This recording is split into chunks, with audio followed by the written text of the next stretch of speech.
Boubacar Seye ñu ngi lay nuyu. Elisabeth ñu ngi lay fay. voilà nga jiite Horizon Sans Frontières jamono ji mbëkk mi mel ni tulleeg Mali gis nañ ci xale yi ñoo ngi gën di jël gaal yi te it bakkan yaa ngi gën di rot nga foog ne lan moo waral mbir mi ñu nemmeekuwaat ko jamono ji. waaw tey soo xoolee comme ni nga ko waxee rek tey la wàllu gën a ay damay wax ni sax man je préfère le mot reprise. Le mot intensification du moins à la place de reprise comme ni ñu koy waxee parce que li ko fiy jëlee musu fee jóg.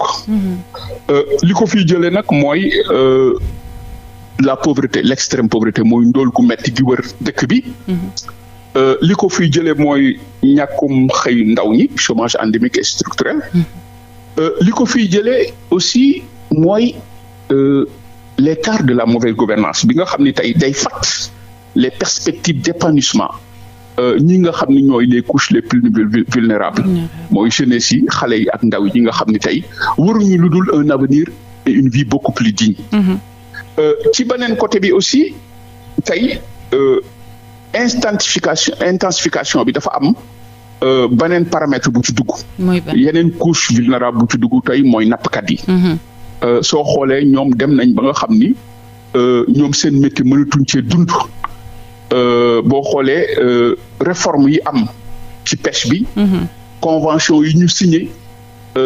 ak la malgouvernance tey ji bi nga xam ni dafa laal mbirum napp bi. ñooñu dem nañ ba nga xam ni amatuñu yaakaar ci li ñuy liggéey te loolu rek la ñu xam boo xoolee ñoom seen àddina lépp napp la ci la ñu construire toute leur vie ñooñu dem nañ ba nga xam ni tey ñoom ñoo gën a yokk tey l'intensification de ces flux là jël seen i gaal jubali fu nekk soo xoolee les points stratégiques de sortie mooy dëkk napp yi Saint-Louis Kayar Mbour et cetera. donc ñooñu dem nañ ba nga xam ni jaaxle tax na tey ñu jël seen i gaal pour une immigration aléatoire en Europe. ma jàpp nag ni loolu humiliation la toroxal la bu ñu leen def parce que xoolal dëkk bu mel ni Sénégal nga xam ni ses côtes sont poissonneuses bu ñu demee ba nappkat yi jël Sénégal di dem bàyyi kook la pêche industrielle bi leen écrasé. ñoom ñuy dem di tenter je crois que lu ñu war a xoolaat la. lii tey moom mooy expliquer ce phénomène là. may alerter aussi sur le fait que suñu deful nank l'ère post-coronavirus. dina gën a yokk cette intensification là de ces flux parce que tout simplement l'extrême pauvreté day gën a wër gis nga le taux de chômage le taux de pauvreté dafa gën a yokk Sénégal lii moom mooy risque bi suñu deful nang mbaa gisoo ne mbir mi xaru lay niro ndax xale bu ñu demee ba ne Barça wala Barsak mu jaral leen lu ne ba ñu jël géej gi léegi bàyyi yoon yeeg Libye ak ñoom seen lu muy niro. waaw xam nga sànq dama wax ni la mauvaise gouvernance dafa créer ay doutes yoo xam ni ci bopp nit ñi ba nga xam ni les esprits les plus vulnérables gëmatuñ na mën nañ fi tekki parce que le doute dafa dem ba nga xam ni dafa perforer notre environnement socio-culturel ba nga xam ni nit ñi gëmatuñ ne fii mën nañ fee tekki parce que dañu jaxate gisoo dëkk bi yëpp ay scandale la moo lekk lii jël na lii ba nit ñi foog nañ ni fii ñu juddoo nii mënatuñu fee tekki loolu c'est excessivement grave donc effectivement li am suicide la nu ñu ko tuddee baax na mais désolation la lu ci bëri désolation la ba tax na tey il faudrait restaurer l'espoir à cette jeunesse là dem nañ ba nga xam ni pour ñoom il est même préférable dugg Europe dee que toog dans l'enfer africain là boo xoolee dëkk bi sax amul ndox et gis nga image bi koy firndeel gaal gi egg keroog Canaries xale yi di woy di fecc que egg na ñu ngi mel ni ku fi dugg àjjana malheureusement ñoom comprendre nañ ne ñoom ñëpp dañ leen di delloo si waat parce que l'Europe est formelle là-dessus le migrant sénégalais il est économique il n'est pas protégé par la convention de Genève de 1951 il n'est pas protégé par le pacte européen sur l'immigration et le droit d'asile ba tax na boo xoolee waa Europe sax si boo xam tamit ñu ngi ratifier les traités de Dublin 1 Dublin 2 pour rek mën a rapatrier donc loolu malheureusement mooy wax bi et tey il faudra tamit ñu xoolaat ñu bëri alors il faudra créer ce déclic là cette prise de conscience là pour que cette jeunesse bi nga xam ni tey richesse la mu bañ a nekk un fardeau bay dee ci géej gi un fardeau pour les dirigeants africains yi nga xam ni pratiquement dans la prise en charge des problématiques liées à la jeunesse boo xoolee dañ ci lajj donc il faut que tamit ñu nangoo wax li am parce que li am tey gàcce la. et justement lan moo tax Afrique tey mënul déggoo ci benn politique migratoire waaw xam nga l'Afrique dafa am problème tey africains yi déggoowuñu. africains yi ku nekk kenn wóolul sa morom. africains yi dañoo am problème de leadership moo tax tey gisoo Europe di daf lu leen neex soo xoolee tey dafa am ce qu'on appelle une mondialisation des flux migratoires. am na sax ñu wax ni ce ne sont plus les plus pauvres qui migrent boo xoolee tey le profil du migrant profil yëpp a ngi ci. mais malheureusement la gestion de ces flux est exclusivement réservée à l'Europe moom mooy daf lu ko neex Afrique waxul dañ naan patara di toog ñu jox ko xaalis mu lekk ko l'immigration dafa dem ba nekk une soupape de sûreté pour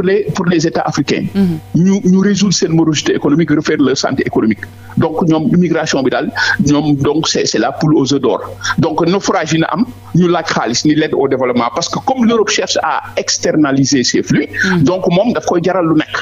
mais Europe si boppam xam nañ ñoom xaalis bi ñuy dugal Afrique rek demul ci mu war a dem gisoo tey li am Sénégal ñëpp a ngi génn fu nekk di dem donc loolu mooy problème des problèmes africains gisoo su gaal amee benn dëkk du d'accord ni ay mbokkam ñoo dee. waaye suñu nee léegi ñëw leen jël ci xaalis Bruxelles ñoom ñëpp ñu daw xaalis boobu la ñuy séddoo la ñuy lekk seen biir. donc li am ils sont responsables. man dama wax ni sax on devrait les accuser de crimes contre cette jeunesse africaine bi nga xam ni tey comme ni nga ko waxee ñu ngi si seen réew parce que tout simplement dañoo bëgg dund comme ñëpp. tey nga foog ne ban taxawaay le gouvernement sénégalais war a am ci mbir mi nga xam ne mënuñoo toog bés te duñ ko dégg. waaw xam nga dafa am une réalité qui est là dama wax sànq une multiplication une conjugaison de facteurs structurels. Évolution démographique extrême pauvreté. tey soo jëlee Afrique. di nga gis ni 60% des Africains ont moins de 25 ans. am na ay démographes yu wax ni à l'horizon 2050 35% des jeunes même ci àddina bi ay Africains la ñu nekk. mais cette spécificité nag dafa nekk une donnée essentielle pour tabax Afrique. tey dama wax ni faire de la jeunesse une priorité moom mooy miser sur l'avenir du continent. D'ici 2030 dafa am ay démographes ñeneen ñu ne dina am entre 30 ba 40 millions de jeunes africains yoo xam ne dañuy ñëw sur le marché du travail.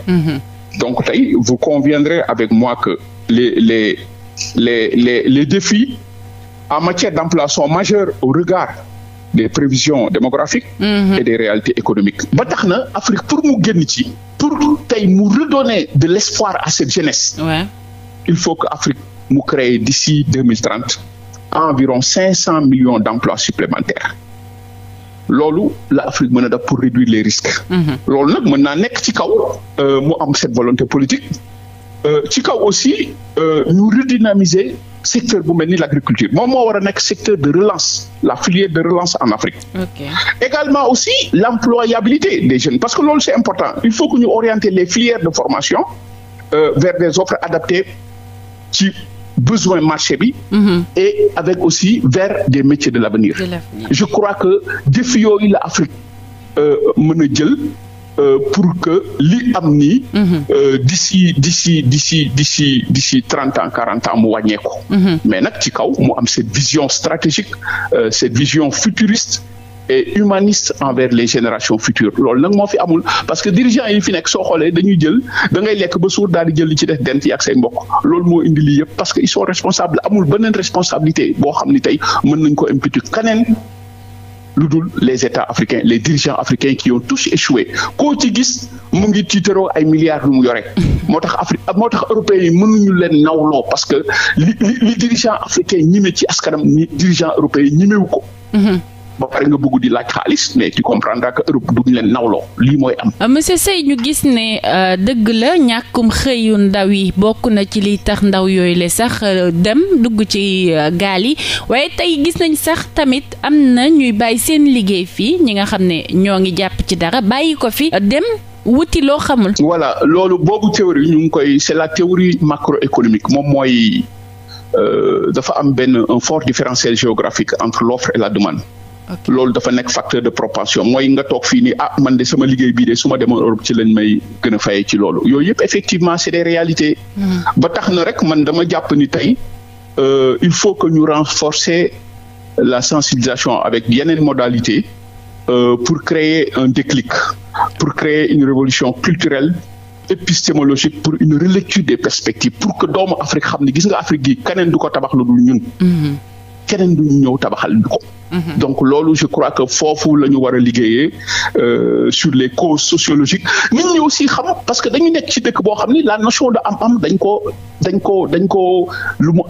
mu tekki dañoo dem ba nga xam am dañ ko teg au-delà de l'être qui est l'incarnation des valeurs ki am mooy ki baax ba nga xam ni ku amul socialement tu es exclu c'est une mort sociale ba nga xam ni loolu yëpp tey dañ ko war a xoolaat nit ñi xam ni aussi y a une relation linéaire entre liggéey ak am mënoo tëb rek am lépp oto bi ki ko moom oto bu rafet ba la ngay gis na le dernier cri bale ki ko moom am na fu mu jaar am na ay étapes yu mu jaar ba am ko yooyu yëpp aussi dafa war a leeral mais mauvaise gouvernance bi tax na tey le politicien bi nga xam ne daful dara teg ay immeuble teg ay oto dernier cri mais tax na xale yi kenn gëmatul ni tey liggéey mën na laa jox lii donc voilà autant de problématiques qu'il faut poser sur la table ñu toog waxtaan ci pour mën a saafara aussi xoolaat notre système éducatif yooyu yëpp dañ ko war a xoolaat parce que aussi nous avons une jeunesse internationale boo xoolee le degré de pénétration du mobile est supérieur à 60%. xam nañ li xew ci àddina bi les télévisions et autres là jouent beneen rôle boo xam ni rek ça crée des imaginaires migratoires yooyu yëpp tey dafa war a nekk l'objet d'un débat de fond moo tax may ñaax le président de la République pour que gis nga migration dafa transversale pour que mu crée le plus rapidement des assises de la migration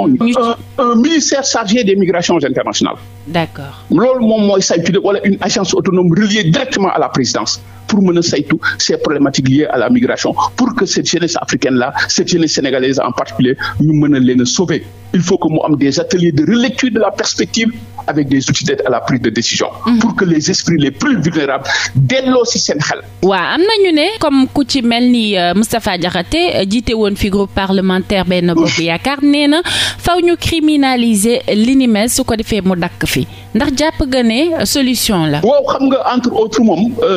nit ñi jaaxle nañu ba nga xam ni effectivement ñu ngi xool des ébauches de solutions un peu partout entre autres mën naa nekk solution mais man li ma jàpp rek moom mooy tey il faut que xam nga tey immigration moo yore àddina c'est un élément essentiel de la géopolitique mondiale ñu nekk tamit ci contexte mondial de mobilité croissante des populations parce que tey ce ne sont même plus les plus pauvres qui migrent donc dama jàpp ni li ñu waroon xoolaat tey pour jàmm àddina bi il faut que ñu xoolaat les lois sur l'immigration parce que contexte bi la il faut que tey ñu instaurer le droit à l'immigration parce que amul woon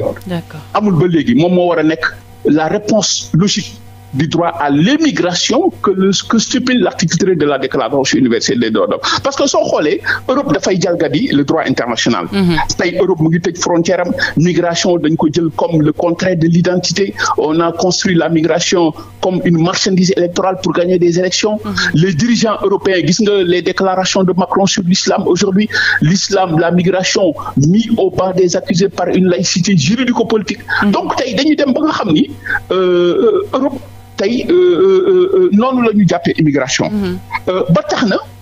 avec le Covid même boo xoolee il y aura beaucoup d'autres tensions géopolitiques liées à l'immigration avec l'ère post-Covid parce que tey il y a un risque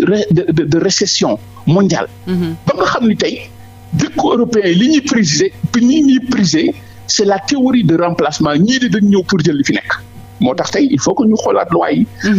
renforcer les processus d'intégration ba nga xam ni tey dañuy jàppee migration comme étant un complément